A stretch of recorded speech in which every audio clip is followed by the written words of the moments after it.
We're live, coming to you live from HKY, Hickory, North Carolina.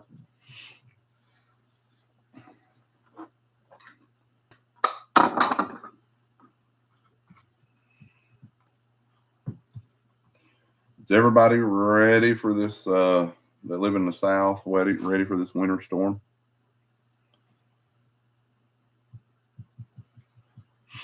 Are you prepared for the winter storm?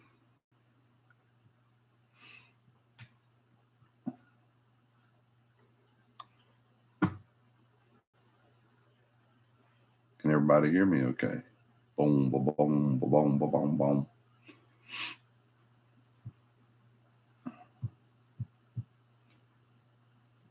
Last time we had a storm this big was 1994. That they're calling for through parts of North Carolina and excuse me. Let's see.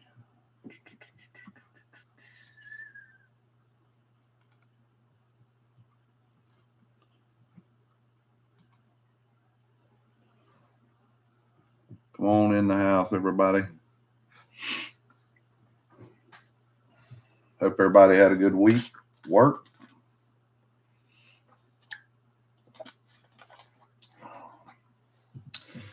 I am prepared for the storm that's supposed to hit. Without telling you what I do for a living, it's going to be very impactful to me, my coworkers, because we are part of a crew that goes out with a bucket truck and fixes things. So I'm not real excited about the ice and the storm and the snow. I know some of you love it in North Carolina, which I love it. My kids love it, so I'm happy for them. But I hope everyone's getting prepared. They say it's going to be pretty rough. Winter weather storm coming through the South. Woohoo! Are you ready for it? I see so many people at the stores preparing. My wife said there was at a store, there were so many people lined up to get propane and this type of stuff to make sure that everybody is prepared for the winter storm that's about to hit. So I'm going to come on here with a little Jesus talk tonight, and I'm going to ask the question that I'm probably getting ready to ask. Would we be prepared if somebody said Jesus is returning tomorrow? Where would you be at? Where would you stand? Where would you be standing? What would you be doing? I know for me and my family, I would be super excited. Not that I'm, I want to, of course, see my kids grow up, and I want to see everything and live as much life as I can. But we as Christians, we look forward to the day of Jesus' return. It's going to be amazing. It's going to be awesome. And for those of you that don't know Jesus, stick around. Let me introduce you to him. He's an amazing, amazing God, a loving God, and he loves you no matter how broken, how ashamed you feel, how down you are, how depressed you are, how awesome you are, and thought, I don't know if I'm good enough for Jesus. I don't know if I am. Let me tell you that I was that guy 23 years ago, broken to the core, and went through so many things I put myself through. And, it is what it is, right? Some people don't like that saying, but it is what it is. From darkness to light is what I witnessed and what I went through 23 years ago, from darkness to light. And we may be getting ready to experience some darkness with this storm. And I see everybody preparing for it. Bread and milk. Everybody's getting the bread and milk, getting ready for the storm to come through. What if we prepared for Jesus' return like we prepare for these winter storms? how much more peace and joy would you have in your life if you lived it every single day for Jesus? How much would your life change? How better would it get? There's no limit to the amazingness of our God. No limit. Before we were, and this is for anybody, non-believers, believers, whoever, before we became saved, we were in the darkness, right? Before we became Christians and started following Christ, we were in the darkness. So when you start following Jesus, darkness, and y'all picture this, if you're in a room and it's completely dark, you are confused, right? You're like looking for the light switch. What's going on? What's in front of me? What's behind me? You don't know. Light is important, not just in the sense so that we can see, but in the sense that we are forgiven and we have a merciful and just God. The people who walked in darkness have seen a great light. That's in Isaiah 9:2. I am the light of the world. Whoever follows me will not walk in darkness. It's found in John 8:12. So if I were to turn all the lights off, you wouldn't be able to see me, right? If I put the lights on and I make it a little bit brighter, you're able to see me. You're able to see my background. So, darkness in the absence of light. Darkness isn't a thing. It's what happens when light is missing. Sin isn't just bad behavior. It's life without God's presence. Men loved darkness rather than light because their deeds were evil. That's in John 3:19. Jesus didn't blend in. He didn't, when he was here on this earth, he didn't just blend in, he shined. Jesus didn't adjust to culture like many of us do. We say, oh, it's okay. We start accepting things that are okay. Homosexuality, people identifying as dogs and cats. It starts becoming normalized. It's not normal. It's not normal. And you say, well, you got hate in your heart. No, I don't. I love everybody. I hate the sin. I hate it when I sin. Jesus didn't adjust to the culture when he walked here on this earth. He didn't dim himself to fit in. He entered darkness and exposed it with truth and love. Yes, I do believe we are in the last days. I really do. There's so many facts about the Bible that show us that we are living in the last days. A lot of you don't realize this. The end of time started, and it's going to blind. Watch this. When Jesus was crucified, when he said, "It is finished," it's done.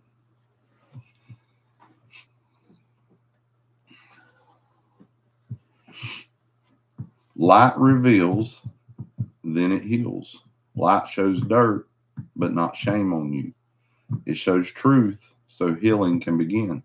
Jesus doesn't expose to condemn you, he exposes to free you. I have a past. 23 years ago, I was a drug addict. I was one of the most broken people that you would ever have known if you had known me in those days. I call it my 13-year path of destruction. God used me in a small way today. That's awesome, KPC. Good to see you, brother. That is awesome. He no matter how small or how big, I believe God uses you. If you lead one person I believe, right, that if you lead one soul to Christ in your whole lifetime and you spend your whole life trying to win millions of souls, it would be worth it for just that one. It's wild. He puts you in the right places at the right time. And it's so amazing and so awesome. And I love him for that. Many times if you as believers, uh, you're right. Thanks for the trials and the blessings. That's right. I went through 13 years of pure hell with drugs, wrecking vehicles, destroying my marriage, losing my house, to finally ending up on my knees and realizing how much I needed Jesus. And he was so amazing in that very moment. He met me right there in this little rundown apartment I lived in, and he lifted me up. He lifted me up and took my sin away. He took addiction away from me in just one day. One day. That was 23 years ago.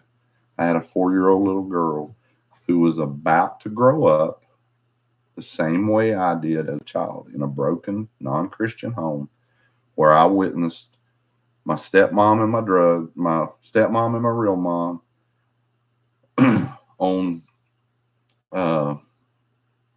addicted to pills, addicted to opioids and alcohol and addiction. He broke the chains with me. It stopped with me 23 years ago.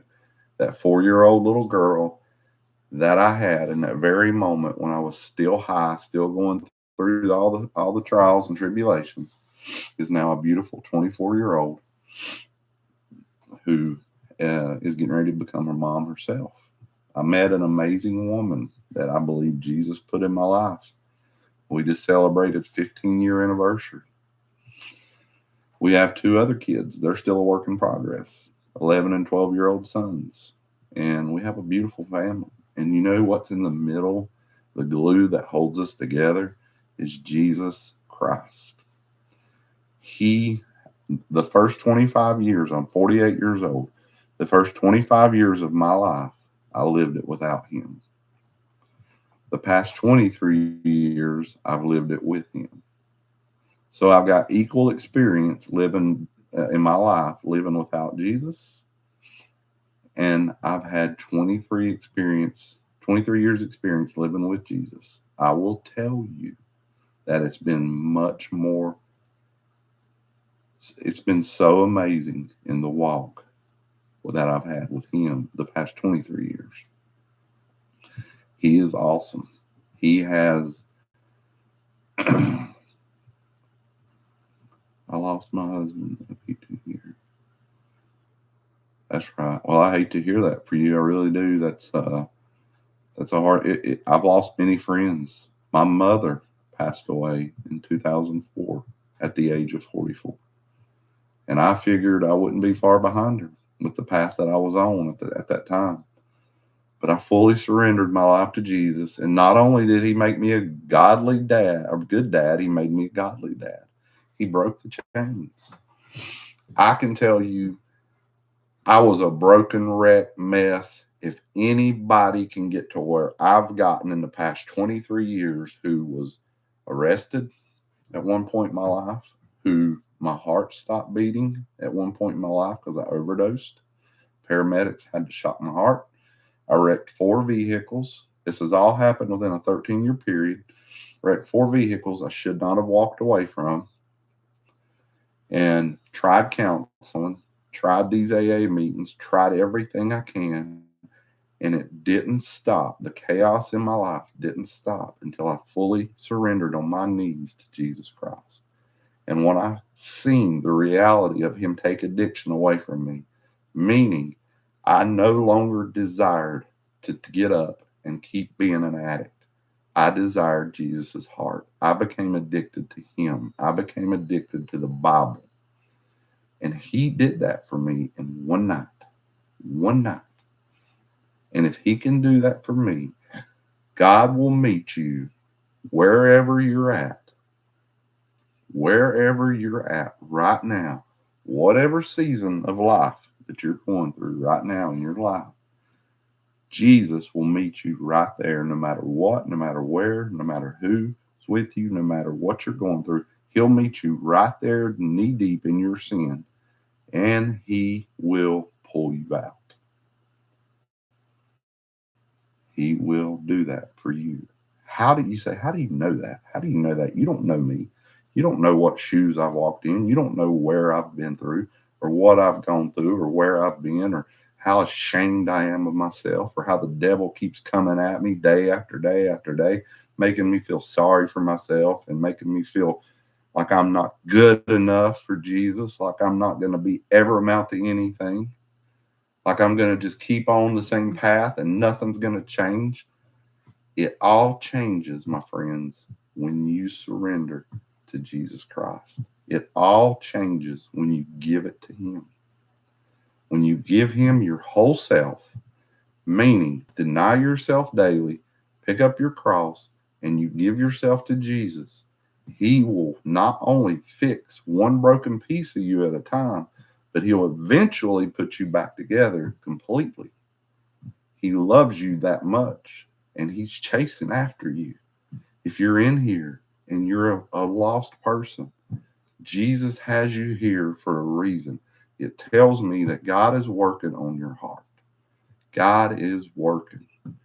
And I have people come at me all the time, and they say this. They say, I have doubts all the time about my salvation. Let me tell you something. That tells me two things about you. Number one, you care about your salvation, and the devil's trying to destroy that peace of mind. Number two, it tells me that God is working on you. That's plain and simple. When you're sitting there going, I've been there, y'all. Am I really saved? Am I really going to go to heaven? How do I know? How do I know? That is the devil making you doubt your salvation. When you're saved, the only thing the devil is allowed to do is destroy your peace and joy while you're down here on this earth. We are still in the human flesh. We are still capable of sinning even after we become saved. You are just released from the power of sin. You are not going to become sinless until we ascend into heaven and we get our perfect bodies. 100% true. If somebody tells you you can live a sinless life, they are simply lying to you. The only person that could live a sinless life went to the cross and carried our sins to the grave, carried the curse of sin from Adam and Eve in the garden to the grave. Or I should say, the curse of sin that started with Adam and Eve. And let me tell you something. Many people, a lot of atheists, a lot of non-believers use this as a tool trying to show God's flaws. God doesn't have any flaws.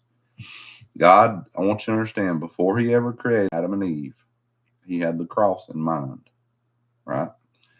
They'll say, well, he created something that sinned. He knew they were going to sin before he created him. Why did he do that? They'll say, why did, so you're telling me your God created people that knew they were going to sin. Ha, ha, ha. The joke's on him. Let me tell you why. It's the same reason you as parents have children. When you decide, hey, let's have a baby. Why? You know they're going to rebel against you. You know it's not going to be an easy road. You know it's going to take discipline. Waking up in the middle of the night, getting up, changing that diaper, raising them, going through the terrible twos. I've done it with 3 of them. It's not an easy road.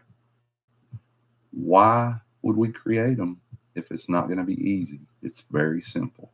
Because love is worth the risk.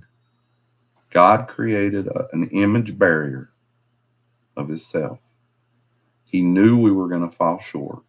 He knew that that Adam and Eve was going to sin. But he did it because love is worth the risk. And he gives you your own free will. Like the people that come in here that make fun or mock and say I'm lying and blah, blah, blah. I get it all the time. It's nothing new to me. Guess what? Jesus went through the same thing when he walked on this earth. And I know how TikTok algorithm works. And it's these people show up just out of the blue. Yeah, look, here's this guy again talking about his fairy tale friend. I get it all the time, right? And so the TikTok algorithm, how many of you know how it works that are watching? How many of you know how the TikTok algorithm works? Come on. How many of you know? What you're usually swiping through, what you're usually swiping up and going through or searching, that's going to fill your algorithm. So you tell me how people that are non-believers show up in my life. How do they do that? Because they're searching for something. They're searching for answers. They're searching for a belief system. I can remember I used to look at people when I was unsaved, and I used to think, man, this person, I've seen him go to church every Sunday for 15 years, and he's always happy. He's never down. He's always upbeat. How do I get that? How do I get that? It not only takes you surrendering your life to Jesus, but it takes picking up the Bible every day and learn. They call it the living word for a reason, and learn the living word to help protect yourself from the enemy. Every morning when I wake up, how many of you wake up and you mumble and grumble? Every morning. Oh, I'm 48 years old. I'm getting there. Got to get up and go to this job that I hate. My boss, he's terrible. My coworker, he's an idiot. What if it takes 2 weeks to form a habit? 2 weeks. Watch this. What if we got up in the morning? What if we got up in the morning and we said, God, put your armor around me today and protect me from the enemy. Lord, thank you so much for this warm bed I slept in last night. Thank you for the roof over my head. Thank you for this job that I'm about to go to help me provide for my family. What if we started transforming our mind to start believing that every single day? It takes 2 weeks. Trust me, 2 weeks. I've walked with Jesus for 23 years. I've strayed away from him many times. I've came back to him many times. I can tell you life's always better when I'm on that narrow path. Life is always better when I'm picking up my Bible and I'm reading it daily. You can say all you want to. Well, I can't remember this Bible. I can't remember. It don't matter. You might not remember what you ate a year ago, but you're alive today because of what you ate a year ago. It's the same thing with the Bible. You might not remember the verse you read a year ago, but your spirit is alive today because of that verse you read a year ago.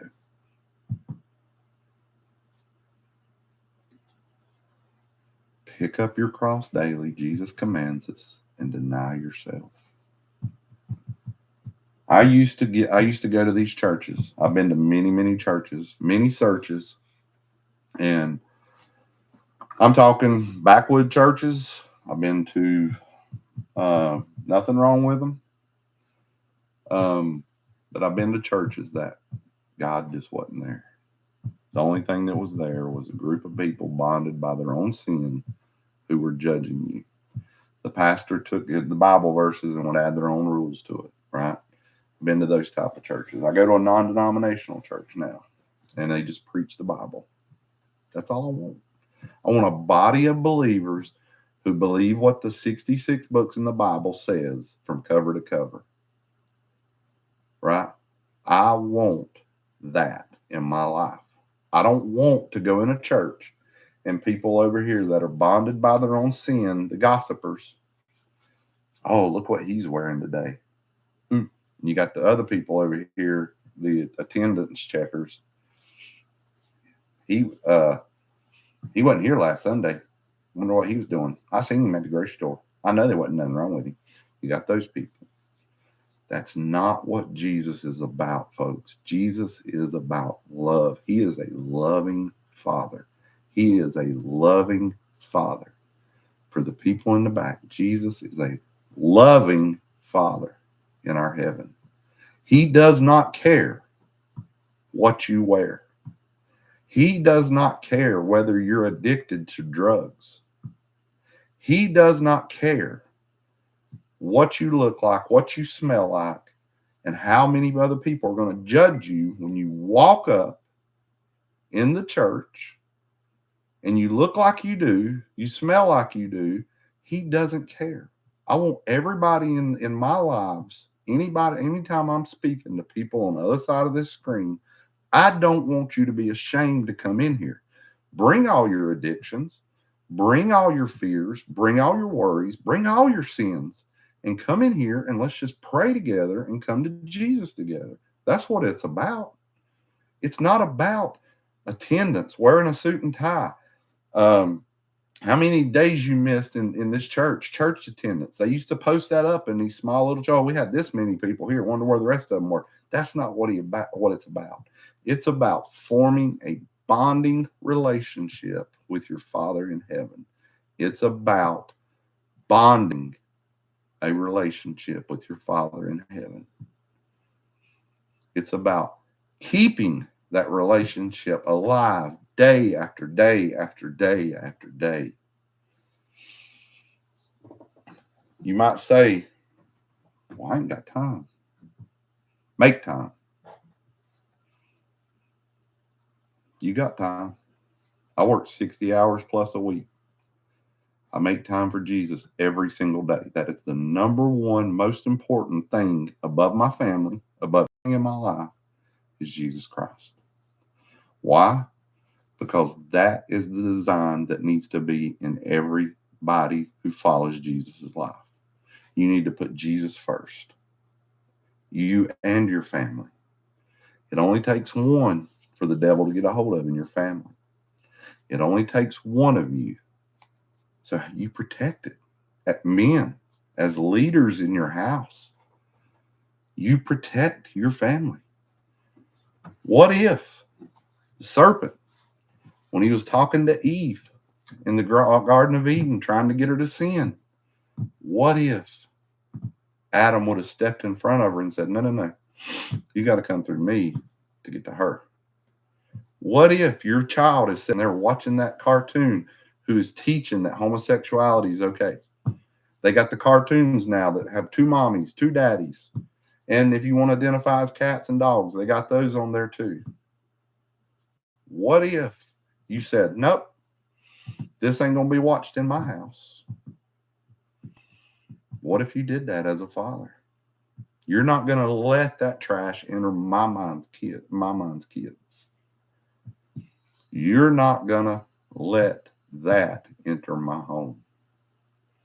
It's not happening. It's not happening. You have to raise up your family, your children, believe what's true, what's right, and what's not. Right? You have to raise up your family, raise up your child in the way he should go so that he never departs from it. You fill their hearts with Christ. You let them know how important Jesus is.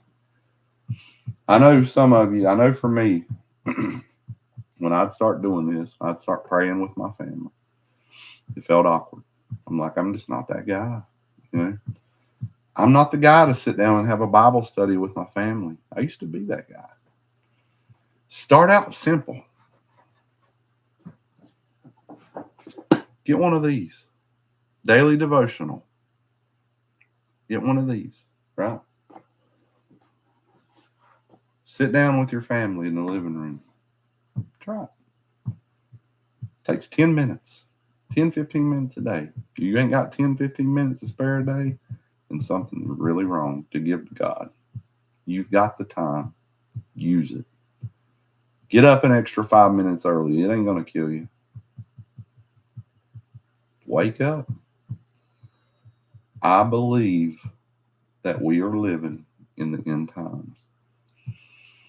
I've studied the Bible for over 23 years, cover to cover, in-depth studies. I can tell you some amazing facts that I've learned, but the most important thing I can tell you about the whole Bible, Jesus is real. Heaven is real. Hell is real. There are good people, watch this, in hell. You say, nah, that ain't possible. Oh yeah, it is. There's people that have sat on the church pews for 30 years that are in hell. You say, how's that possible? They went to church. It's not about works. It's not about what you do. Christianity's not a religion. It's a relationship. There are people that will go to church because their parents, their grandparents, they go to the church. They pick up the Bible every Sunday. They get up. They go to their church. They sit on the pew. Amen, preacher. Amen, preacher. That's your bicycle pedal. You preach. I've been there. I've seen it. And then they come home on Sundays. They drop the Bible right back down where they left it. And guess what? Guess what happens? They go on the rest of the week living the way they want to, acting the way they want to, not doing anything for Jesus, not one thing. Then they get up next Sunday and they go back to church. Where is the part where you know God? The most important part. Where's the part where you say, oh, I know Jesus? There's a man on here that I like. There's a couple people that I follow closely. There's a guy on here. And he was 50-some years old. Him and his wife went to church for over 30 years. His daughter's an atheist. I can't remember the guy's name, but he pops up on my For You page all the time. Right? And he said his daughter come home from college as an atheist to prove her parents wrong. She was a smart girl. She learned. She took a Bible study class in college. Not because she was becoming a believer, but she wanted to test her parents. It was like in their house, it was good versus evil. It always has been, but good always wins. This man sitting at home, she's coming home for the Thanksgiving holiday. And she says,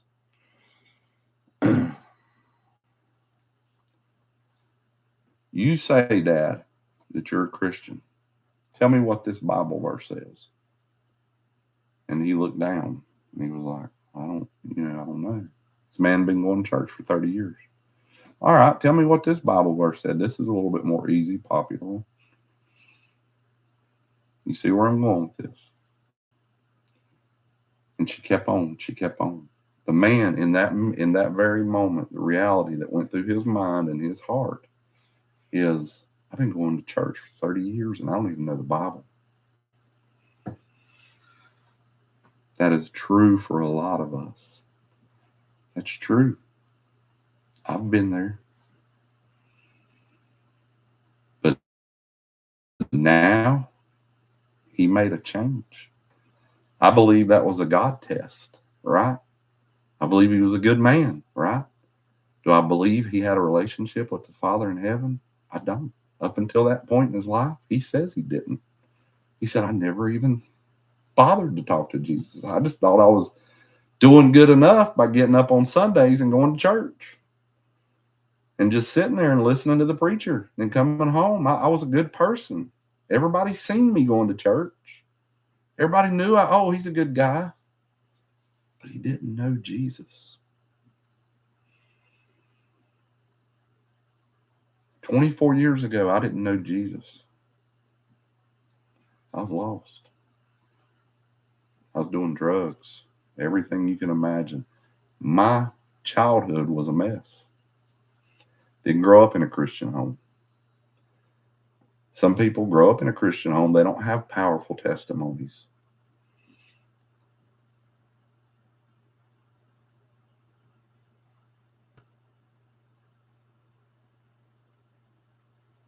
I didn't grow up in a Christian home. Right? I grew up in a broken home.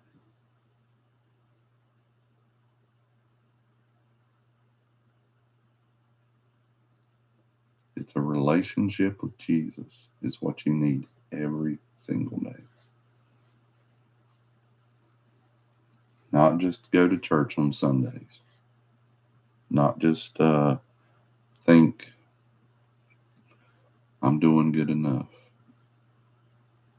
I'm doing this, I'm doing that.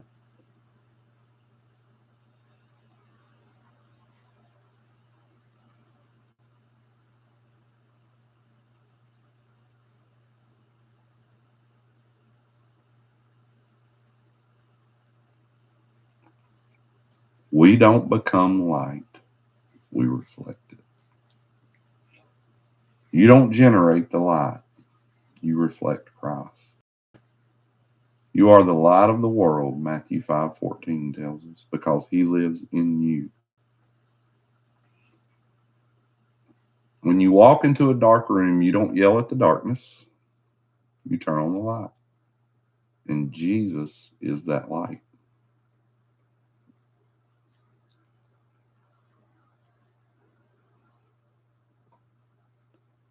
We're all guilty of it. None of us are perfect. We're never going to be perfect until we ascend into heaven and receive our perfect body. There's a guy on here also, and his leaderboard, like I have mine, Jesus is the way, the truth, and the light. He gets people and he debates people constantly and says that you can live without sin. He's 100% wrong. Jesus' death on the cross would have been pointless if we were to become sinless. We are just simply released from the power that sin has over us. You are to turn from sin, absolutely. You should try to walk a narrow path. But you're going to fall down. And when you do, you just say, Lord, I'm sorry. I'm human. I made a mistake. Forgive me. And he does. And you just pick right back up where you left off.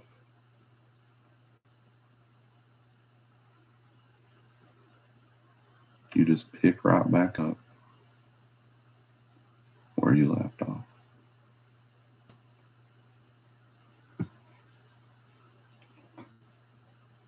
I'm thankful for Jesus.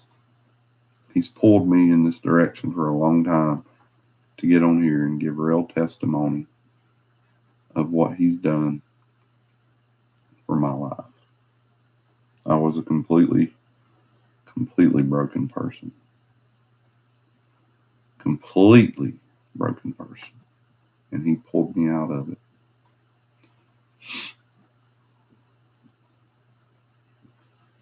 I'm going to share a story with you that happened, and I've got many testimonies like this. And some of you've seen it before, some of you haven't. So here's the thing. We we went on a cruise for the first time this year. First time I'd ever been out of the country, right? First time, I'm just old country boy, right? First time I'd ever been out of the country. We went on a Carnival cruise this past summer. I got something I want to share with you. I want to show you. It's pretty unique, pretty amazing. For those of you just joining me and don't know me, my name's Alan. I'm from the South in North Carolina. And we were out in a foreign country on a foreign beach, Dominican Republic. And all of my children, thank God, have been saved. All of them have been saved by grace. And they fully understand we're not a perfect home, but we are a Christian home. And we were on that foreign beach. My 11-year-old son told his mother he was kind of having doubts whether Jesus was real. He's an 11-year-old kid with a very, very busy mind. And he was wondering, he was like, I just don't know if he's real. I just have doubts. I know I'm saved, but I'm having doubts. And it's okay. The devil's going to make you doubt it. That's all that was happening in this moment. You see, God knew he was going to be there at that very moment, in that very time in his life. And he did something big for him. So he walks away and goes down and puts his feet into the sand.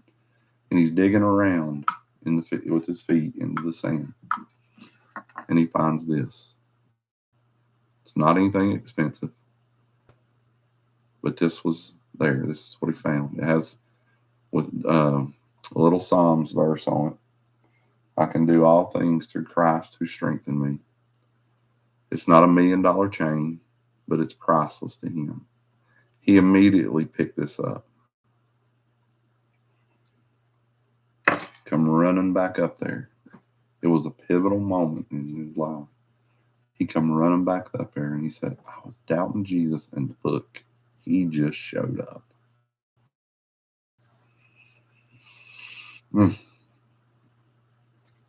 That's our God. Now, I'm not telling you that Jesus himself put that cross there, but it was put there by my son, for my son to find. And I absolutely think it was through Jesus. It was there for a reason for him to find. You see, you can say what you want. You can believe what you want. You can do anything you want. You can say God's not real. You can say this ain't real. This ain't happening. I control what I do. I don't never sin. I'm a good person. You can say all that 1,000,000 times over. But I'm telling you right now, God is still sitting on his throne. He's still in control. And you have a choice of free will. You can either believe it or not. But I pray with all my heart that you do before it's eternally too late for you.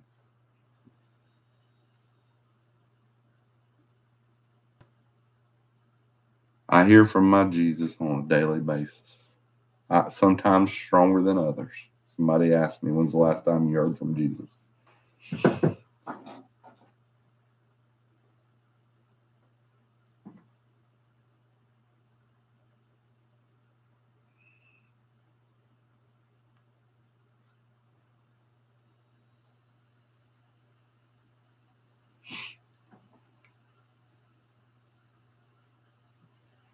Tiffany said she's in a very, very bad relationship and she needs help. I don't know what I can do to help you. I would suggest calling the law. I don't.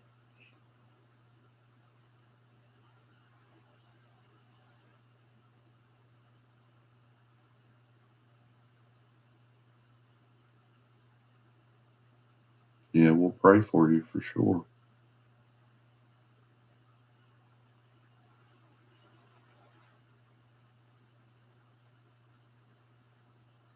Well, do you guys condemn other religions? I don't have a religion. This is the simple way I can answer this for you. I don't hate anybody who don't have the beliefs that I do. I have a relationship with Jesus Christ. The end. I have a Bible that if you take it and apply it to your everyday life, if you take it and apply it to your everyday life, there's not a part of your life that will not change forever for the better. It's proven that to me time after time after time after time after time.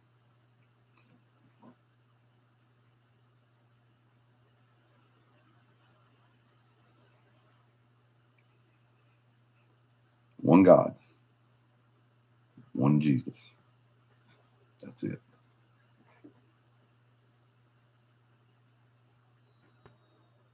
I'm going to be on here. I'm not going anywhere. I mean, if I don't know what I can do for you other than pray. And y'all see Tiffany Ann's post. We just need to lift her up in prayers. I appreciate that. Chino.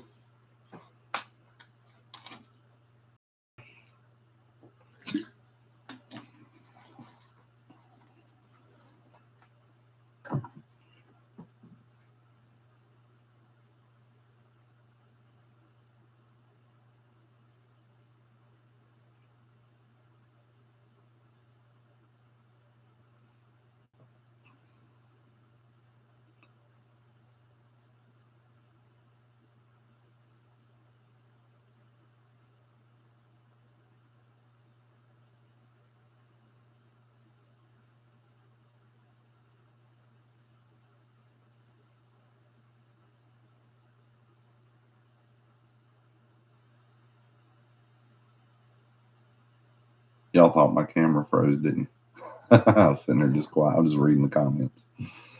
I'm like a big kid. I like to cut up and have fun too. I take my Jesus seriously, but I am just a naturally silly guy, to the point it aggravates my wife to death. But she thinks it's aggravating her, but it's loving her. And that's my wife, Carrie, right there. She says, Tiff, what do you need? What do you need us to do for you? I've never ran into this type of situation in my life, so y'all just bear with me. I'm trying to figure out what's going on.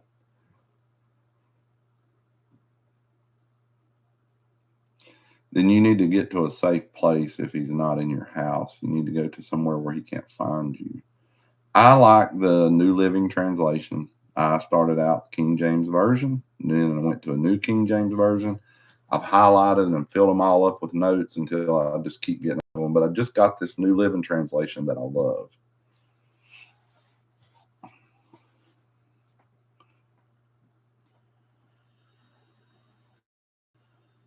If he knows where that house is at, you need to get out of there. And you need to find someone that can protect you. It doesn't matter who, they can take care of the deed. I mean, you're not going to lose the house. You just need to, if something's going on and you feel like you're in danger, my advice to you is to get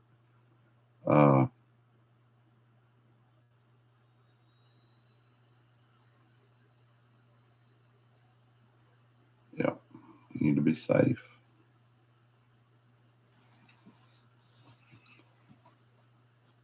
What y'all got for me? Let me hear some testimonies. I want to hear some testimonies. I want to hear some some real raw testimonies. What's Jesus done for you in your life? Let me hear it. I love hearing testimonies. Some of us, we grow up in a church and we know Jesus by growing up in a church, right? Some of us have these powerful testimonies. I feel like mine's powerful. I grew up in a broken home. God found me in a unique way. And I'll tell you all about it, but I want to hear you first. Let's hear a testimony. What is God? I know y'all can't type out paragraphs. If you want to get request to go up, I'll put you on here and we'll hear it. Let's hear it.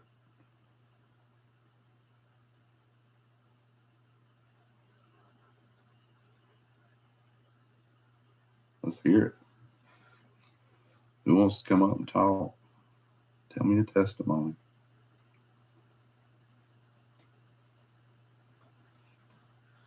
Don't be shy. It used to be hard for me to tell people what I went through, the things I went through, right? It don't have to be like that. Nobody will bash you. I promise that. I won't let them.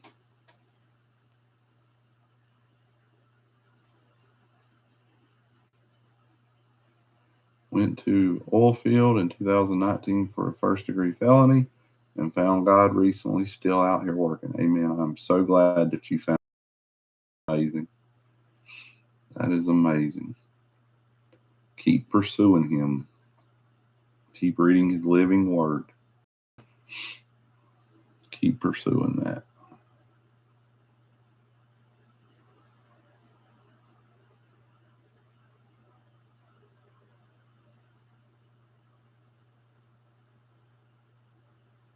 Awesome.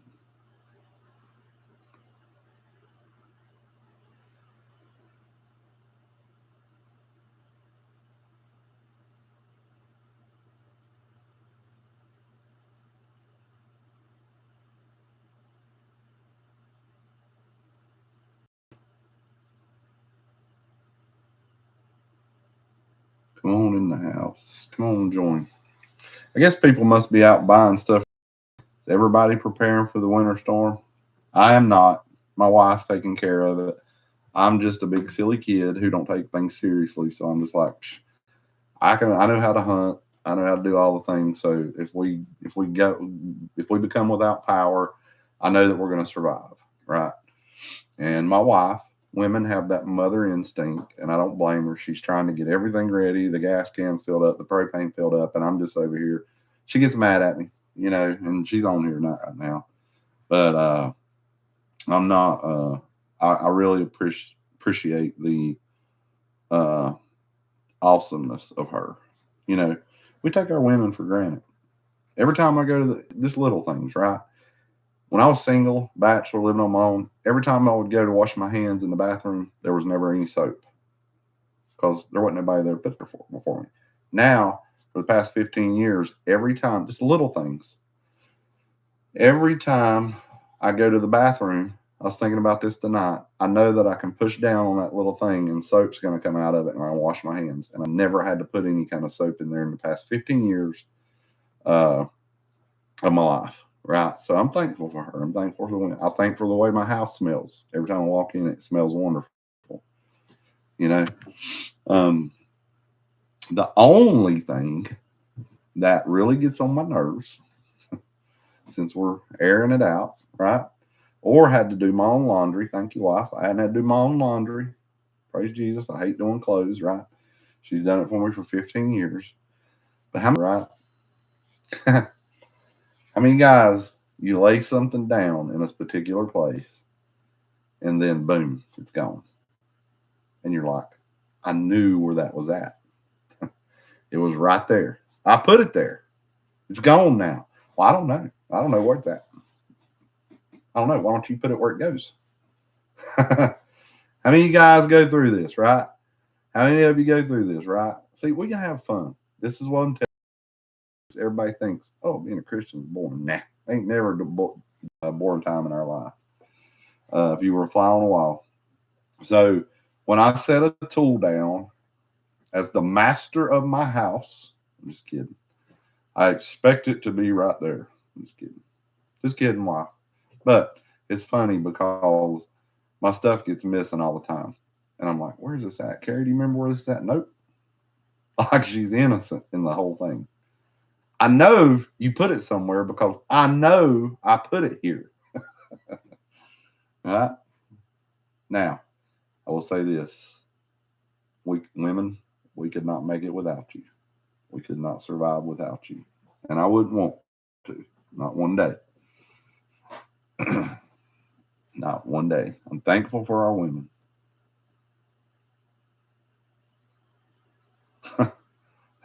Just keep listening and you all know why my divorce will be final. So, yeah, you talk a big game. She ain't going nowhere. She ain't going nowhere. Don't let her fool you.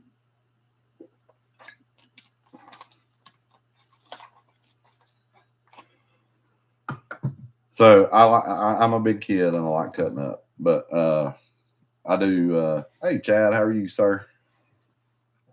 But I do. I like giving her a hard time. I pick on her, aggravate her to the point where she's ready to punch me. Right. But she really don't want to punch me.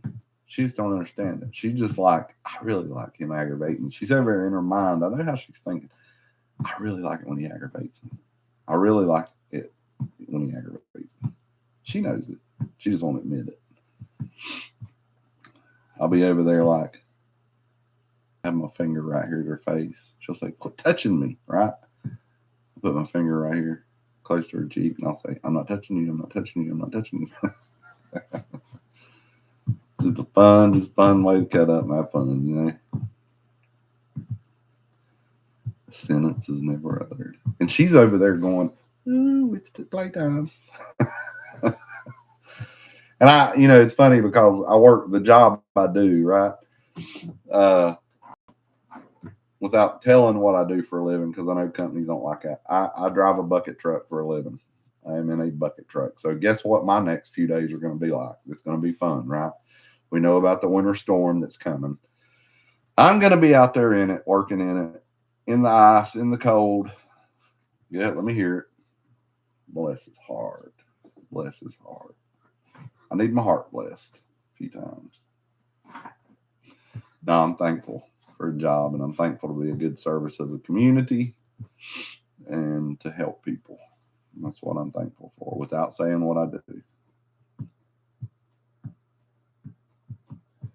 I'm not talking trash about you, wives. I'm just telling how much you love when I aggravate you.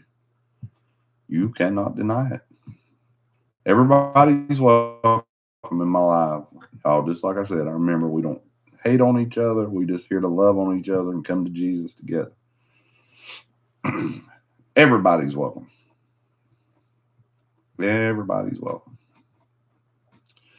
So Havoc NG, waiting on him to. Who's not real? Who's not real?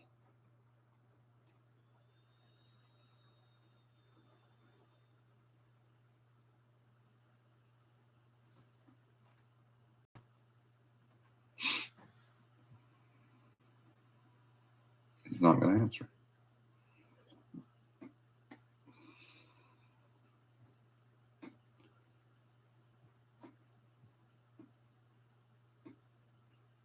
Welcome, Patrick. Come on in the house. We're just sitting here talking, just like a big southern, just like we're having a campfire in my backyard. I haven't, I seem to not ever meet a stranger. So, welcome. My name's Alan. Well, according to my wife, Chad, we are. This is it. We're done. Like once this weather comes through, we're done. We're done.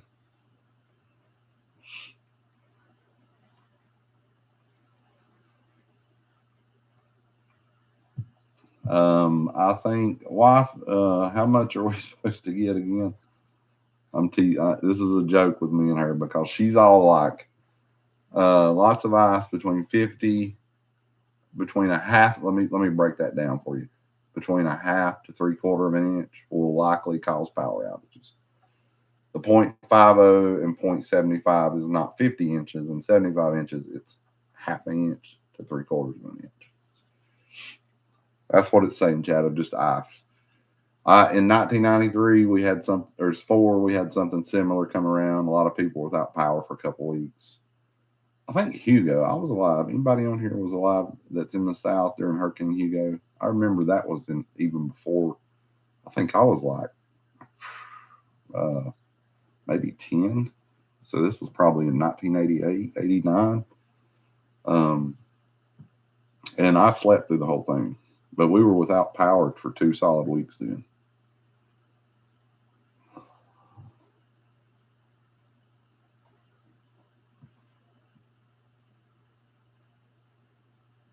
I just don't trust the weather people. I'm sorry.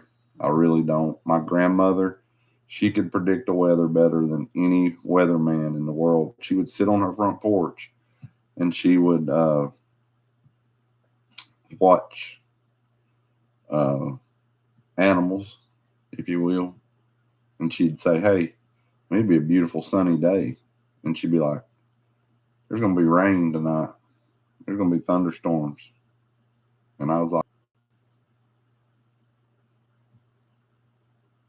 I'm a machinist. The fractions to decimal are stuck in my head. I'm terrible at math. At all.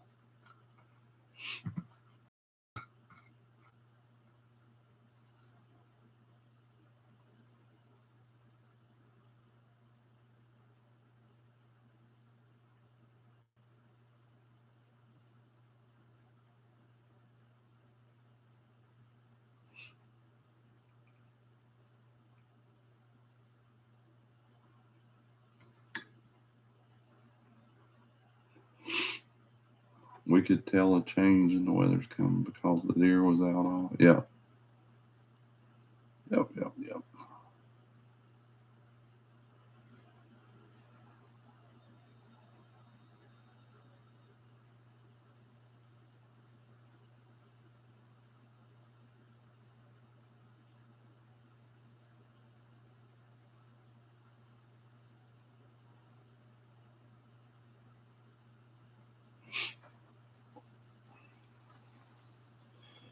So I got on here tonight and kind of got sidetracked, just sidetracked, and was kind of giving a message. Let's see. Was kind of giving a message demonstrating like darkness into light, all that, what Jesus talks about. And of course, I got sidetracked, sidetracked, because I always do.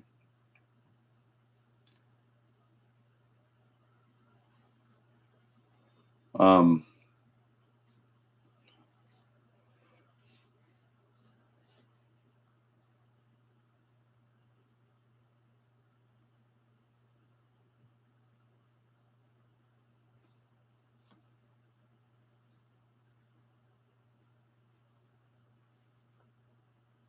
I was looking, sorry.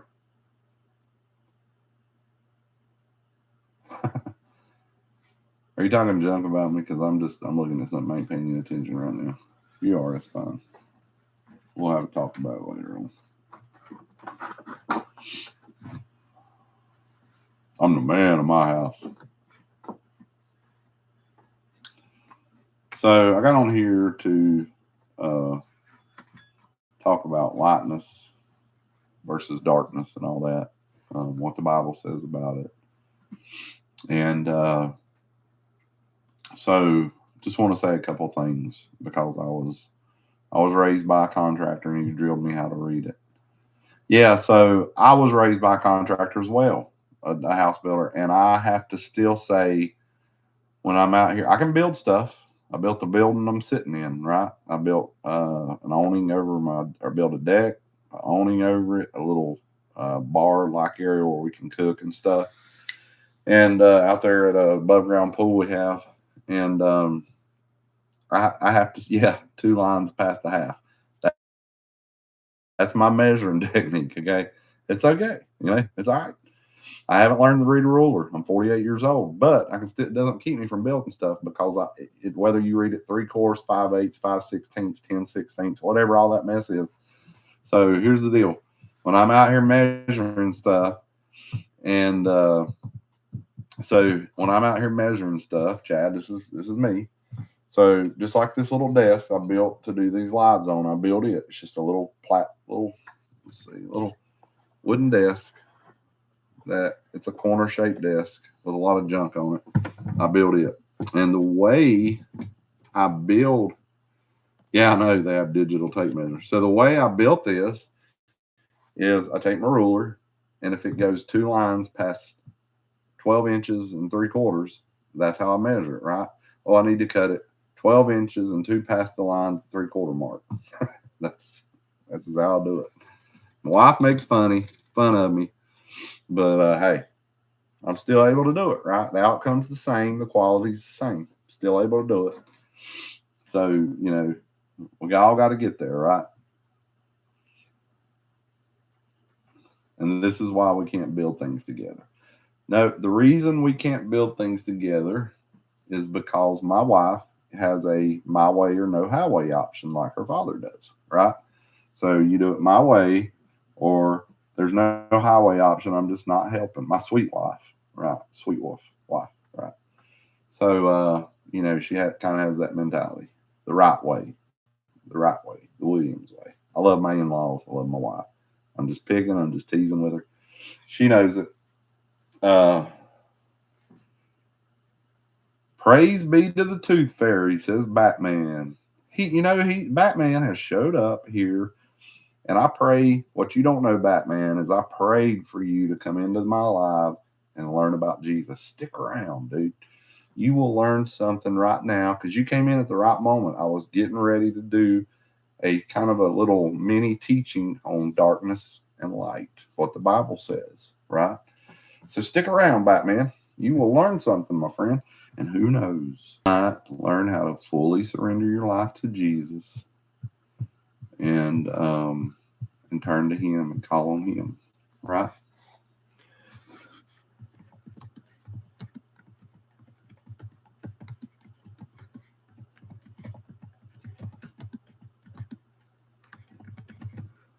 So stick around for me for a minute.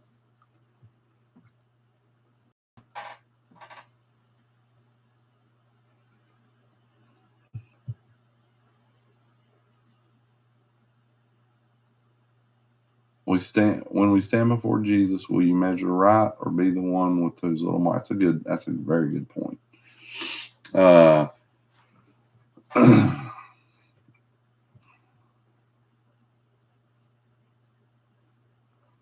That's a very good point. I like that, Chad.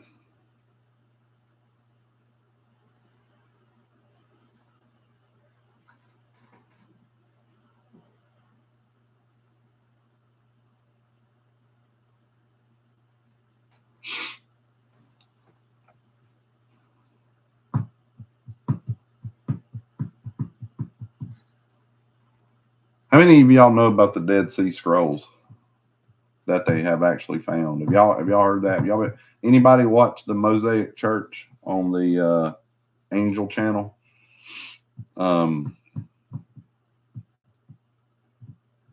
Yep. Chad says we can turn anything to about God. That's one way to know He is real. I'm requesting feel free to school me.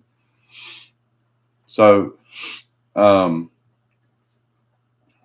tell me, Batman, how you believe. Let's do this. Let's have an adult conversation, right? Man to man, man to Batman, whatever. A seriously adult conversation. If you don't believe in Jesus, I'm not going to sit here and knock you for that. I'm going to love you anyway. But I want you to tell me how we got here if you don't believe that God created man. I just want to know where you stand and understand where your point is of how you got here, how humans got here with the bodies that we live in, right? That are just made down to a science awesome. And I was reading somewhere the other day that the Earth, there's something in the equator that if it was off just an absolutely millimeter, things wouldn't work. Right? And I can't remember what I was talking about or where I was reading it, but there's something about the Earth, the equator, that if it was off by just a millimeter, it wouldn't work. And that happened by accident. So I'm just asking Batman because I want to have a general conversation. What he believes, how he believes that we got here. I just want to understand, right?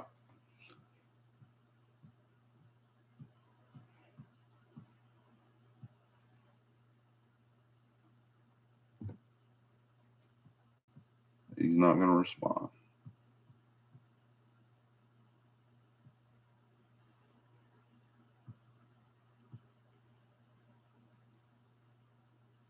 You don't know how you got here.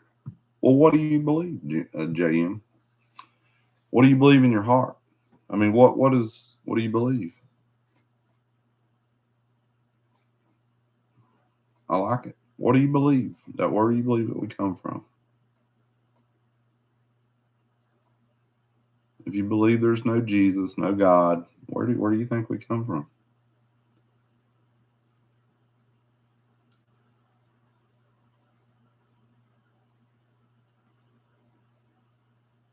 Organic molecules forming. Okay. Dust to earth and spirit go back to the one in the grave that you came by the Father. Okay.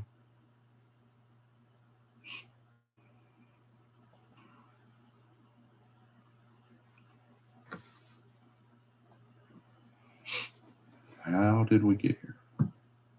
That's what I'm asking. How did we get here? If there's no God, no Jesus, how did we get here?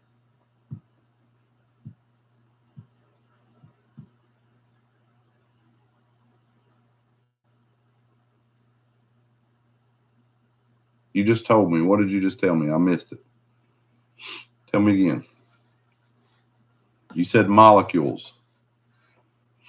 So describe what you're talking about as far as molecules.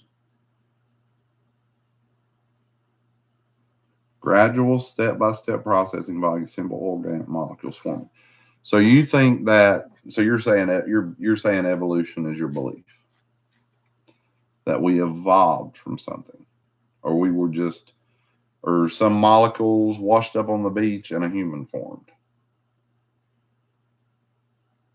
I mean, is that, I'm trying to, it's a scientific best, evolution is not, but I'm saying what, so if you think evolution is real, what do you have to tell me that you like? Are you saying a molecule? I've heard many different things.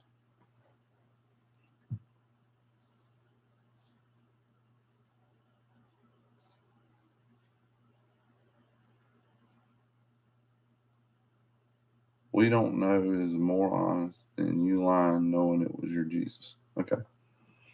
All right. Fair enough. So do you think so I'm not a scientific or real, I'm not theologian. So tell me how you think molecules, are you saying just two cells formed and then a human was just a baby? We got, oh, this is my Stardust. I remember this guy. He's the one you think Stardust is sprinkled down on Earth and humans formed. Is that right?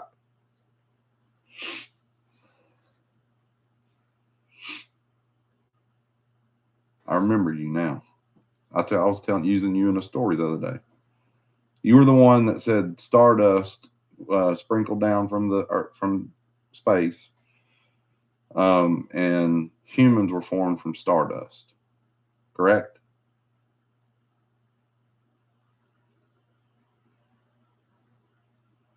I know for sure. I've seen Jesus work miracles in my life many times. I could feel him. He's so real. I could feel his power. Once you trust him and you start walking that path, you will understand that too, and you will get that feeling. And but so this guy thinks that you know. So well, my question is to you, Stardust. I can't remember your name. Let's see, Justin. Okay, so my question is to you, Justin. Do you have any children?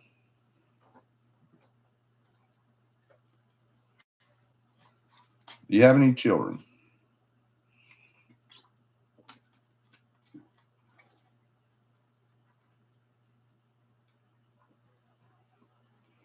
Well, I'm just asking if you had children. Like if you've ever had children. I'm just it's relevant. It's a relevant question. It's a fair question. The reason I'm asking if you have children is you say we come from Stardust, right? And so who was made first, a man or a woman?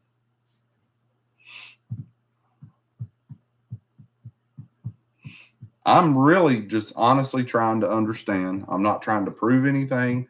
So, Justin, who was made first? Neither man or woman was made first.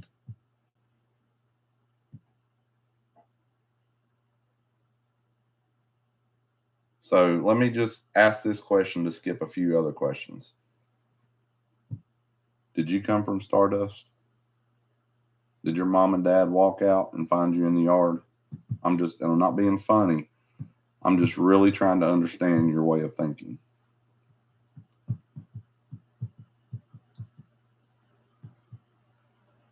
We all come from Stardust. Okay. You're trying to help me, but you're not helping me. You're not answering my questions. You say, so I'm asking you if if you're right, I'm not saying you're wrong. I'm just asking a question. If we come from Stardust, I'm an adult. We can have an adult conversation. We don't have to get mad at each other. If you come from Stardust, which identity come first, male or female? So I'm picturing in my mind from what you're telling me that before there was anybody on this earth, Stardust fell down and a human was created.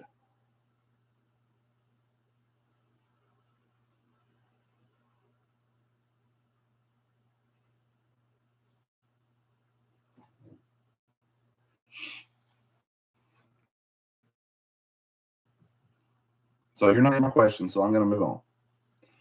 Okay, so you're telling me Justin's telling me that he believes we came from stardust, even though he was probably born in a hospital and probably so were his kids.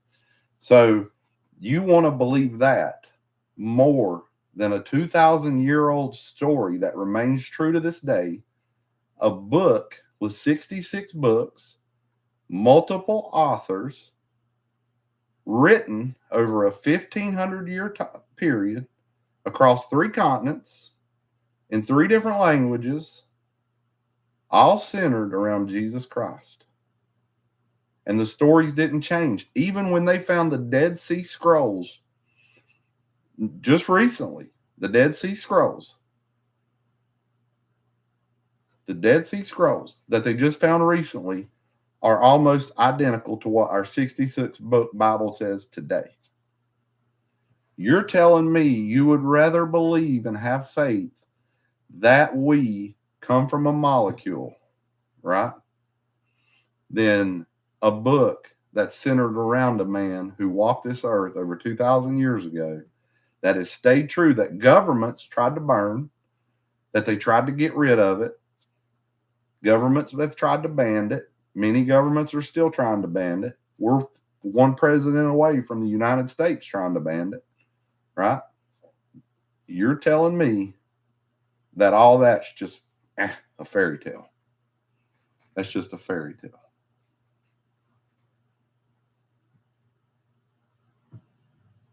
But there's no proof, 100% no proof.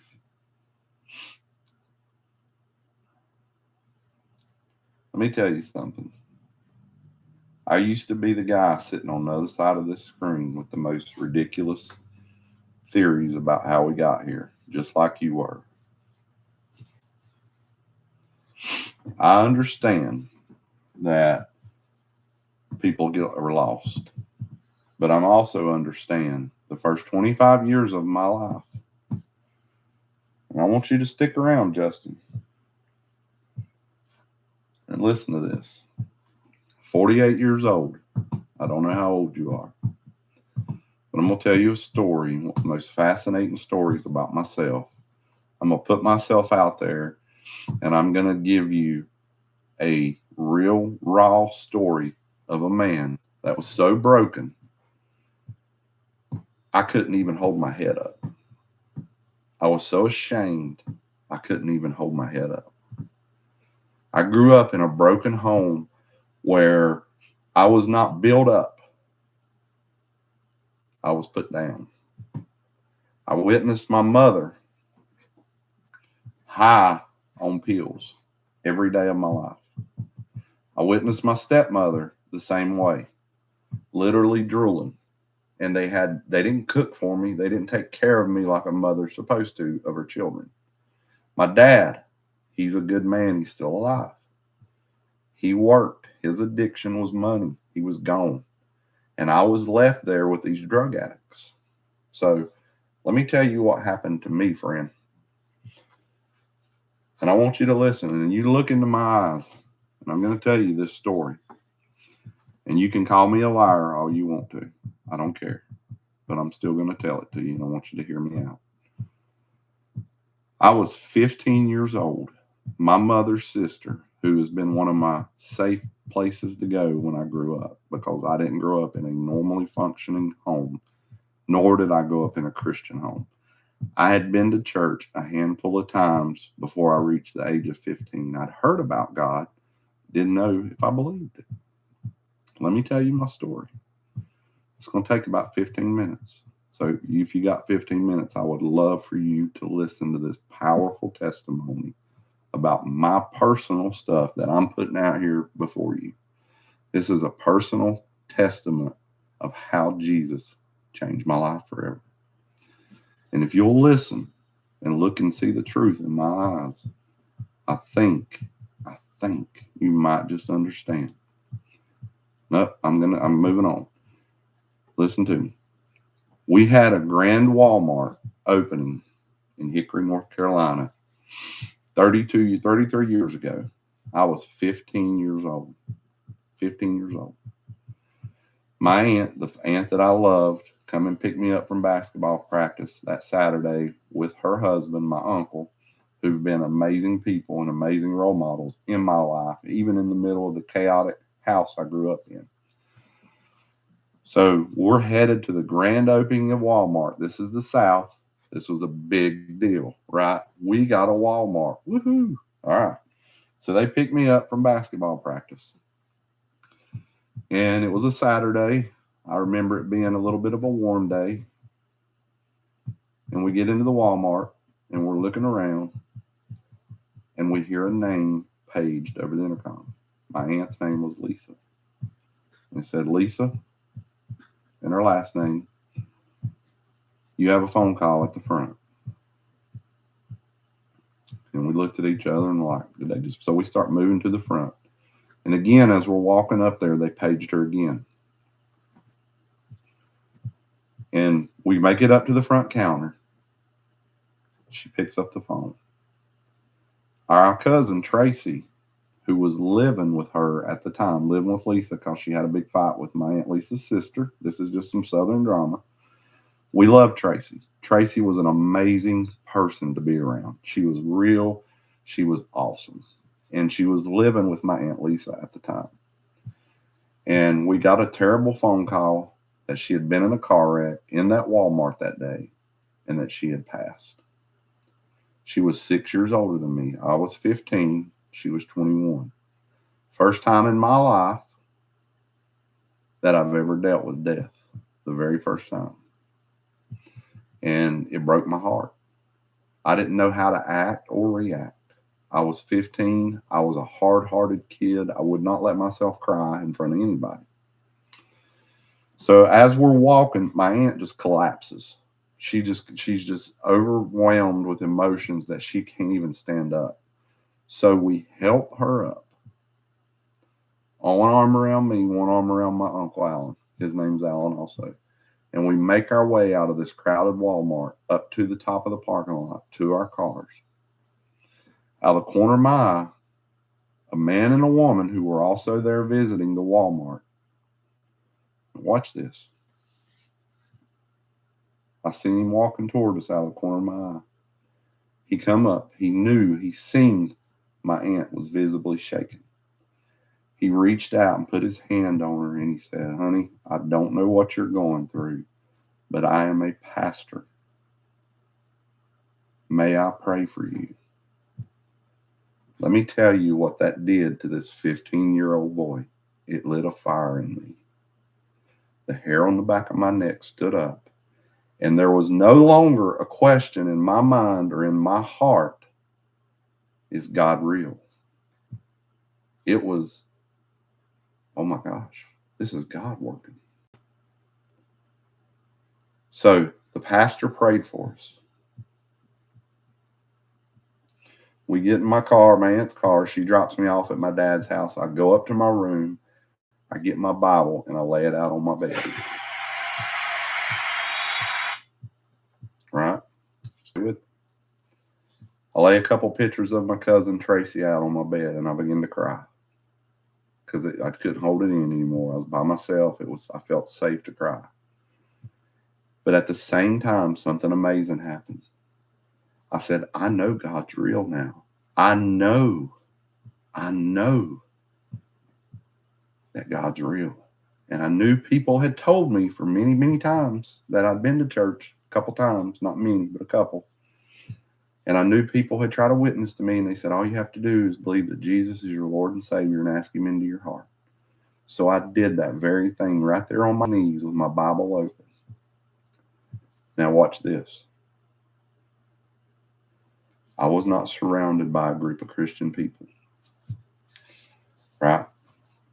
Looking back, my grandmother had raised 9 kids. All of her children, because of this one tragedy, had turned back to God because they had been away from God. So it's like my cousin Tracy's life was almost like a sacrifice to bring us all to him. And that might sound kind of wild to you that don't believe how God works, but this is exactly how he works. Let me get off subject for a second. Look at Charlie Kirk. His word is louder today than it was when he was here. People are hearing him more. Bible sales have went up since the passing of Charlie. You may not know that, but read it. Fact check me. Bible sales have been up. Church attendance has been up. Students are surrounding like church. They're just lost. They don't know what to do. Something big is happening in America because of that. Back to my story.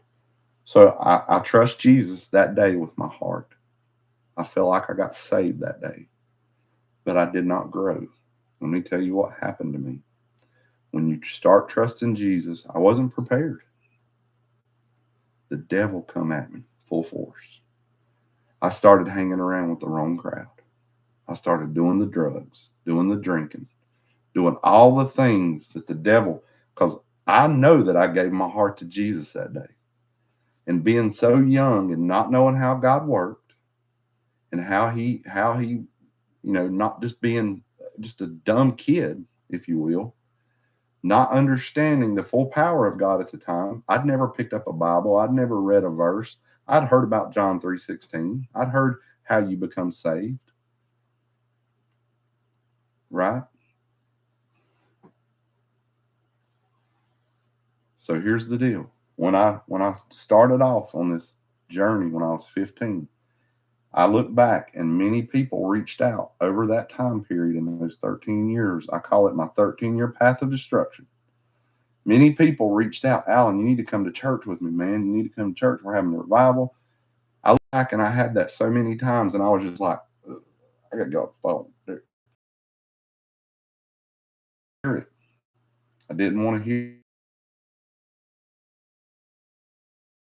Feel better. So I kept on that path. Then I end up getting married without God in it. Had a child, a 4-year-old little girl. When me and the wife, because of, here's the reality, all the drugs that I was doing, I got arrested. That's right. I got put in jail. I wrecked 4 vehicles during that period. I should have never walked away from. If you've seen pictures of these cars, you would be like, no, that guy didn't survive. That guy did not survive. There's no way he survived. I wished I had pictures of him to show you, because you would look at him and you'd say he didn't survive. One night, 23 years old, I had morphine, opioids, all the things I could get in my mouth I took, and I OD'd. Almost died. My heart stopped beating. Paramedics had to use them things to bring me back to life. No marriage is going to survive like that, right? It didn't survive. We got divorced. She went off to the military. I lost the house because I wasn't working. The house that me and my dad built together, because he's a contractor, he helped me build it. I lost it to the bank. I had the 4-year-old daughter, and I was sleeping on people's couches until I found a little apartment for us. Now, this is the most important part of the story that I need you to pay attention to. If you care about anything about yourself, you'll listen to this. This is the real raw part of the story. 13 years after I got saved, and I walked and went down every dark road that there was to go on. I just gave you highlights. You don't even know the stuff I've seen with my eyes, the path that I've walked with my shoes, the terribleness that I've seen out here on the streets, running around, wrong crowd. You have no idea what I've been through. I'm sitting there in that little apartment, and I'm watching my little girl play in the floor. Beautiful little girl. She's now 24 years old. sitting there and I'm watching her play one night, and I all of a sudden just feel a strong, everything had calmed down in my life. I was still using drugs. I was still taking opioids, still drinking alcohol, mixing them all together, weed, everything. And I'm sitting there and I'm looking at her and I'm like, man, I've tried AA meetings. I've tried counseling. I can't stop the drugs. I can't stop using them. Couldn't do it on my own. And I felt the most overwhelming power because remember, I did get saved. I did give my life to Jesus on my knees. I just never grew. I stayed stale. And that's why I went through hell. I believe that. We live and we learn, right? So even though I gave my life to Christ 13 years before, I went through hell.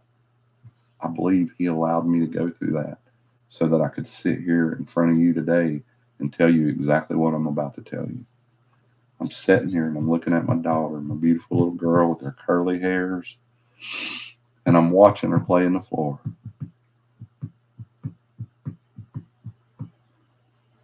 And I'm just sitting there and I just feel a tear roll down my cheek. And I'm looking at her and I'm thinking, she's going to live the childhood that I lived. She's going to see her dad grow up and see him drooling and not being there for her when she needs him. She's going to look for that in a man when she grows up. Guys, your daughters, they're going to look for how you treat them. That's what they're going to look for in a man. They're going to look at that. They're going to look for that in a man. You better believe it. Moms, sons, same thing. They're going to look for how a woman is. It's been proven. So I'm sitting there that night and I'm watching her. Right. To give a powerful testimony. And this is my testimony to help others. This is why I'm sitting here to this day. And I'm standing here giving myself all to you so that you will learn and you will understand the power of Jesus. So as I sat there that night, I know I keep mumbling on. Let me move on. As I sat there, I pick her up and I say, honey, it's time to go to bed. I take her, I put her in the bed. I come back down and I sit in that same recliner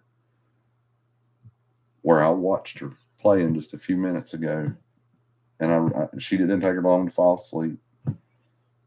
I got up and checked on her, but I looked over sitting on my table and there was a Bible that I had my grandmother had given me years ago. I just randomly took it, flipped it open like that, and it landed on Romans chapter 8. And the verse that stood out to me was Romans 8:28. For good things work for all that love God and are called according to his purpose. That's a summary of the verse. That became my life verse. I put the Bible, I closed it, I put it back down, and I fell on my knees, y'all, and I started crying like a baby. And I begging Jesus, please break these chains. Please take these. All I could say was repeatedly, take this addiction away. Take this addiction away. Take this addiction away, please. I was begging him with my heart and everything that I had in sincerity. I was begging him, please just take this away from me. Take it away. And after I got done crying and sobbing for about 20, 30 minutes, I got up. I went and got in my bed. Usually I would turn the TV on. The background noise would help mute my mind because my mind was always racing. I didn't even turn the TV on that night. I fell asleep like a baby, like that. I slept the best I'd slept in years. I slept the best I'd slept in years. When I woke up, guess who was waiting on me when I woke up? The devil. That's right. Hey, man, he starts whispering, you got some pills in there. You got some alcohol. You need to get rid of them.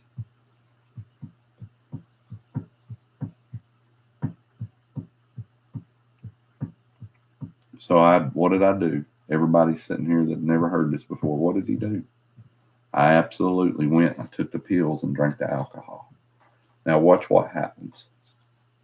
This is how powerful God is. And this is what changed my life forever. And I look at you with truth in my eyes, telling you this to your eyes, my eyes to your eyes. This is the truth, the reality of it. You can see it. You can tell if a person's lying by their eyes. I sat same recliner, 30 minutes after I pills and drank some alcohol, waiting on the buzz to kick in. Something weird happened. Something very weird started happening. I started feeling the most paranoid I'd ever felt in my life. Almost, to describe the reality, it is almost like I was standing on a stage butt naked in front of 40,000 people. It was a very uncomfortable feeling, right? It was uncomfortable. Something didn't feel right. 3 minutes later, I began to run. I got up and ran to the bathroom and I started violently throwing the poison up that was in my body. I just put in my body. And if you've ever had this interaction with Jesus, you know what I'm talking about. I was violently throwing up. And we all have heard that whisper from God, who's been a member of his family for a long time. You know that tug, you know that inner voice, and you know whether it's you or it's him. You know, you just know. And I'm in my mind, in my flesh, my fleshly body, I'm sitting there going, what's going on? Why am I throwing up? That's all I could think about. I've been a professional at this. I wasn't feeling sorry for myself today. I wasn't asking Jesus, to take addiction away from me right there in that very moment. I was in my body and I was like, why am I throwing up? I've been taking these pills and drinking this alcohol, mixing it. That's all I just couldn't fit. And all of a sudden, this calming voice comes into my mind in the midst of what I was going on. Let me tell you something simple, plain and simple. Jesus was in that bathroom with me that day. But he whispers in my head, Alan, when I'm asking what is going on, the answer was, Alan, you asked me to take addiction away from you. That's what I'm doing. I'm going to tell you something. I went and got every pill bottle in my house when I realized the power of that. Like he made me not ever want to touch it again. Pouring the alcohol out, pouring the pills out, throwing the weed down, all flushed down the toilet 23 years ago and never looked back. I didn't need AA meetings like I thought I did. I didn't need counseling. I fully surrendered my life to Jesus, and that's all I needed. I have an addict's brain. It runs in my family. But he broke the chains when my daughter was 4. Not just so I could be a good dad, but a godly father.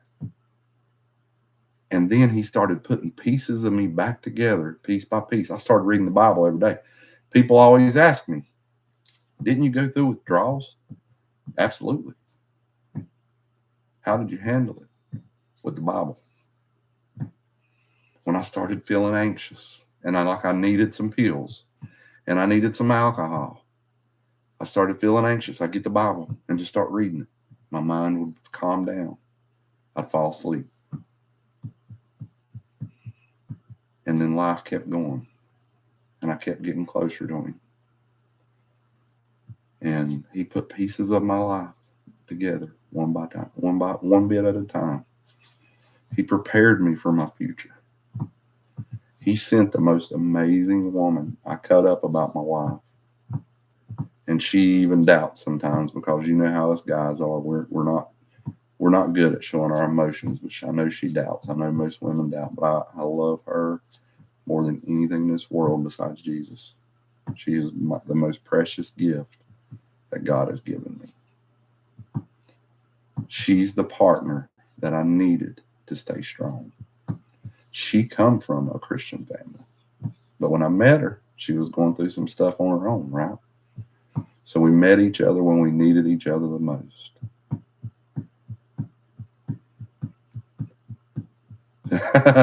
Chad, I like that, Chad. Sounds like she's your tape measure. That's exactly right. She is my tape measure. She's what God knew I needed. And the craziest part about it, I knew it from the very first day that I met her that she was a godsend because I'd been praying for her. I had been praying for her for a couple years. She came into our life when the daughter that was 4 was around 7.5, 8 years old. She helped me raise that daughter, who's now a beautiful young lady, 24 years old, getting ready to be a mom herself. And she hasn't never done any drugs. Isn't that awesome? For generations, we did them. God broke that chain. If you can't see that the reality of that, I don't know how to make you see. I don't know anything else that would convince you that evolution didn't do that. The evolution that you talk about didn't break the chains of generations of drug addiction. I didn't do that. I wasn't strong enough. Jesus Christ did that for me, and he can do it for you.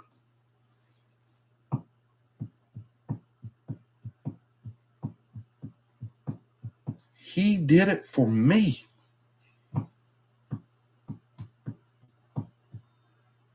I became addicted to him. And when I realized in that moment, whoa, he just took drug addiction away from me in one day. What else can he do? This is not a joke. This is not some fairy tale, I'm telling you. This is the reality about a man, a broken man, who for 13 years chased drugs just to get a little bit of relief because of the way my mind worked. I needed a little bit of peace, a little bit of relief, and couldn't find no other way. Tried counseling, tried everything I could. And Jesus came there at the end. He met me right down in that apartment when I was down on my worst. I was making a job, barely making any friggin' money. I barely could take care of my daughter, myself, pay my bills. And he met me right there, our Lord and Savior, the one who created the universe. I need you to understand, he come to me right then in that apartment. He come down and he got a hold of my heart and he completely changed it. And then he started transforming me into being more like him. I was on my way to hell, and he showed up in a Walmart parking lot. I was on my way to the grave, and he showed up in my apartment.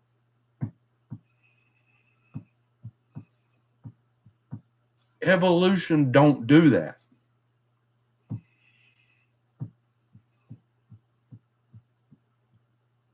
Evolution don't break a chain that's been handed down for generation after generation after generation. Evolution don't do that. Only God does. Only God can. All you have to do, I don't care who you are on the other side of this screen, if you don't believe, I ask you to try it. Seek Jesus today. If you're sitting there and you're feeling so ashamed that you don't even want to pray for yourself, you want to ask somebody to pray for you, I'll pray for you. We'll pray for you. There's other believers in here. We'll pray for you. But listen, you're not too broken to talk to God yourself. He understands. You know why he understands? Because he made you. He knows every dark secret in your heart. And he's just sitting there in the midst, waiting on you to call on him. Right? He's just sitting there waiting on you to reach out and say, Jesus, I need you to take the power of addiction away from me. Jesus, I need you to take the porn addiction away from me. Jesus, I need you to take the fact that I believe, I know I was born a man, but I believe I'm supposed to be a girl. I need you to take that cultural feeling away from me. Or I'm a girl and I know I'm supposed to be a man. Jesus, take that feeling away from me. Transform my heart. He'll do anything. He'll do anything you ask. He loves you. Why did God create you? Because it's the reason we have our kids to this day. Because love is worth the risk. When we have kids, when we get that wonderful news, my wife's pregnant, just like my daughter is right now. We know, especially if it's not your first kid, we know that kid's going to grow up. He's going to rebel against you. He or she is going to rebel against you. We know this from day one. It's not going to be easy. It's going to cost money. These kids they're going to make us want to pull our hair out. They're going to cause you when they get to be teenagers and get a driver's license to lose nights of sleep. Why do we have them? It's the same reason God made us. Because love is worth the risk. I'm very excited.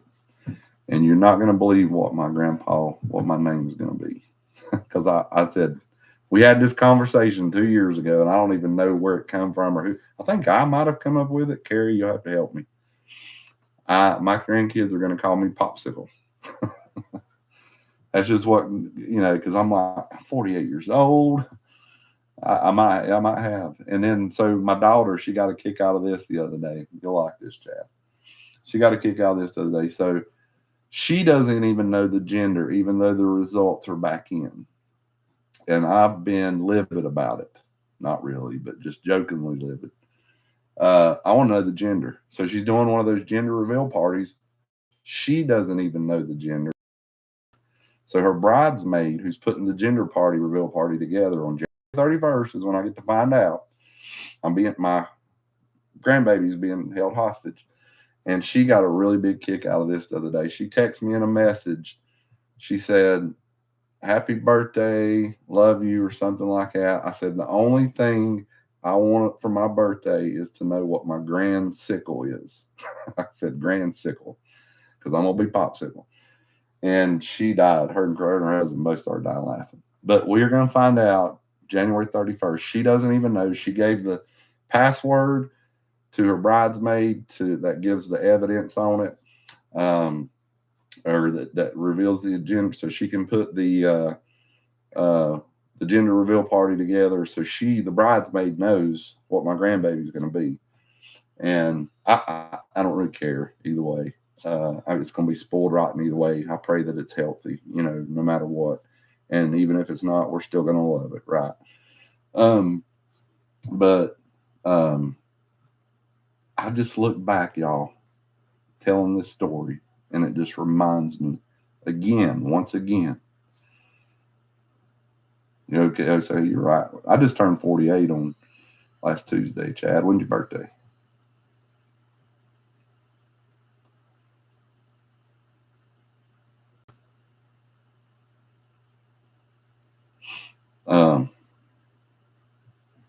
But just sitting here today, being able to talk about Jesus and all the wonderful things.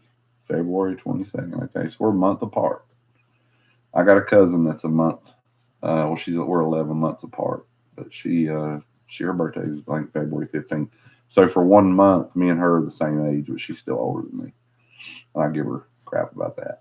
But I sit here in awe telling my story, to think that I have a beautiful family that I love. I have a decent house. I'm not rich. It's just a small house. I got the shop out here beside of me that I always wanted. I love working on four-wheelers and motorcycles. I enjoy stuff like that. I like fixing stuff. So I've got a nice little place. I've got a decent job. I'm able to provide for my family. I'm not telling you this and bragging about myself. I'm telling you this because I'm bragging on Jesus. Because he made all this possible. He took somebody like me who was in a hole that I got myself in that was so deep that only he was the one able to pull me out of it. And I sit here before you today with two wonderful young little boys, 11, 12-year-old, beautiful daughter, the most amazingly beautiful wife. and a grandbaby on the way. And I think, how different. That's right. It's not bragging. It's showing you what God has done for me, right? I told God for so many years, I just want, I want my life back. I want my, not just my stuff, but I want peace. I want joy. I've made a fool out of myself. I've been so high on stuff. I've done stupid stuff, just embarrassing stuff. But God erased all that shame. I'm not embarrassed. I couldn't have done it myself. You're right, Larry. I couldn't have done it myself. It took Jesus to change me. He changed my heart. He transformed my mind. And I sit here before you and I'm able to tell you all the blessings, all that I've experienced over the years since I've walked with Jesus. He's done nothing but keep getting better. And that's why I sit here and tell you, if you're a non-believer and you really like the evolution people, I think they've done went away. Because how can you argue? How can I look in your eyes if you're watching me and you tell me I was lying about anything I just said? I didn't lie. I didn't leave any parts out of it. It was all true. It was all reality. Oh, well, that's fine too. And they may still be on here. But I'm going to get off here. I've been on here for probably 2 hours. I'm going to get off here tonight. I just want to get on here. I thank y'all all who joined me. I'm going to say a little prayer. Father, I just thank you so much for the amazing testimony that you let me sit here today and tell and describe what Jesus has done for me, Lord. I'm so thankful for him and all he's done for me, Father. Lord, I just lift up anybody and everybody that come through this live, whether they're lost, saved, or whether they're just going through similar situations that I face. I just want to lift them up to you. The Tiff girl that come through here, Lord, I just pray you keep her safe. I pray that anybody seeking you and wanting you right now that have come through this live or searching for just searching for something to believe in, that you just touch their hearts, Lord. That you just get a knock on their door like you did mine 33 years ago and just open their eyes and reveal yourself to them, Father. I thank you for so much. I thank you for everything that you've done. In Jesus' name, I pray. Amen.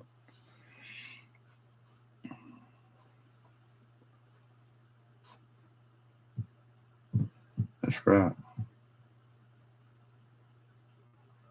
We love you too, Chad. I always look forward to seeing you, brother. Thank you so much.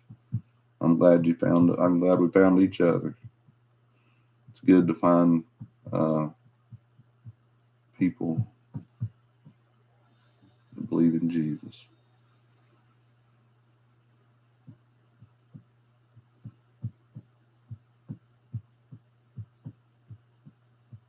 Listen, I'll try to get back on here tomorrow sometime, and then I got to go back. Listen, it's going to get busy Sunday afternoon through Monday and Tuesday with the line of work I do. I'll be out here working in it, getting you people fixed back up when y'all lose certain services. I'm not going to say what I do, but I drive a bucket truck. I'll tell that much.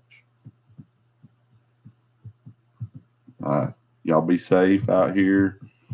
Let's all pray that everybody's safe during this winter storm that's about to hit us. But I'll be back on here sometime tomorrow, maybe when it starts. I'll get on here tomorrow evening sometime. Thank you. God bless y'all. God bless you. Good night.